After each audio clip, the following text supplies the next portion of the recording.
It's hard to keep up with Donald Trump's legal affairs these days, but on Tuesday it emerged he's been ordered to pay a fine of £7,200 for repeatedly breaching a gag order in his so-called hush money trial. The former president had criticised expected trial witnesses 9 times on social media, despite the gagging order, prompting the judge to threaten incarceration if it were breached again. And while £7,200 is a drop in the ocean compared to Trump's vast wealth, surely the principle of free speech applies, and he should be free to criticise whomsoever he pleases. Well, the president continues in court today, and with me to discuss this is the legal analyst and author, Ronald Chapman. Ronald, thank you very much for joining me. The First Amendment in America is very powerful, isn't it? Unlike in this country, where you can't discuss a court case, in the US, people have much greater liberty to discuss court cases. Yes, absolutely. And that's the exact right that is pitted against the judge in this case, who has to decide whether or not gagging Donald Trump would be an infringement of his First Amendment right. And that's why you see that the ultimate gag order that was administered by the judge was limited to those things that would have an impact on the outcome of the trial. Statements and threats related to witnesses, things that would prevent them from taking the witness stand, would often be gagged, as opposed to comments about the judge or other members of the prosecution team. The judge carved out Donald Trump's ability to speak about even Alvin Bragg on the campaign trail. And so with this narrow gag order, the judge does have some authority, even with the First Amendment, to issue these fines. We've seen a relatively measured approach so far with lower fines, but they could increase. And how much is it entirely in the judge's discretion, or can this be appealed to senior courts? Because Trump already has in front of the Supreme Court the question about his immunity from when he was president. Could these fines end up in another endless legal process? Yes, absolutely they could.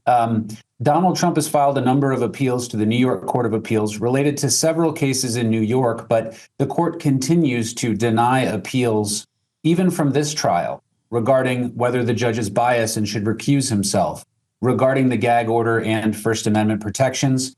Trial courts in the United States get significant leeway to make decisions like this and prevent certain conduct. It's possible that they could be appealed and overturned, but it's unlikely that that would result in a changed outcome for Donald Trump or stop the trial. So yes, he can appeal, but it's unlikely to be successful. And what's the timeline of the trial? How much longer is it expected to take? Well, I believe the judge asked the jury what their availability was going to be over the Memorial Day weekend, which usually happens in late May in the United States. That suggests to us that the trial is going to go for several more weeks with testimony and deliberation. And some people may be aware the prosecution gets to go first, and then the defense has the opportunity to call witnesses. But the defense does not need to disclose specifically who they will call in many cases. So depending on the number of witnesses Donald Trump wants to call, this case could go on another 4 or 5 weeks before its conclusion and before the jury begins their decision-making process. And this makes all the issues around First Amendment rights so much more sensitive, because it's 4 or 5 weeks where Donald Trump, former President Trump, is in court, he can't campaign, he's running for the presidency of the United States, and anything that restricts a candidate for the presidency is an even bigger restraint on freedom of speech than if he were another defendant. Absolutely. This is the most concerning aspect of the trial. A lot of us are asking the question, why did this have to happen now? We have a relatively minor offense, 34 felony counts, but really the punishment is probation to 4 years in confinement. That is a minor offense in the United States. And we have that blocking up a very important New York court that has to deal with murders and robberies and other cases.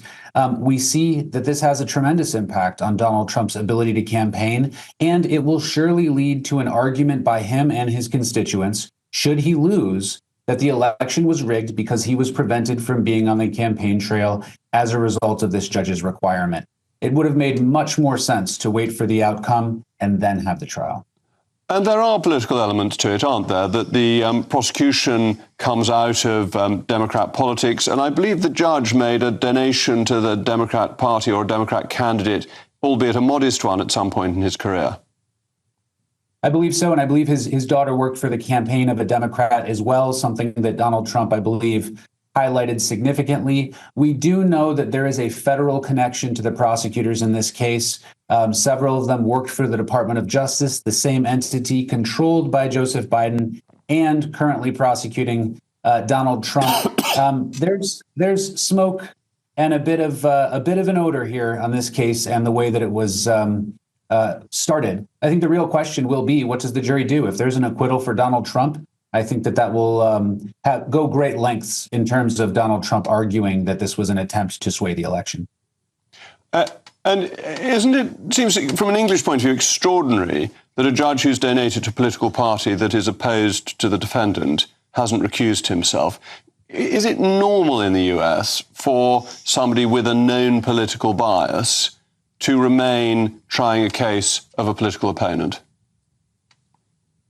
Typically not normal. Of course, we don't have too many cases with political opponents. I would say in the United States, we really only have two parties.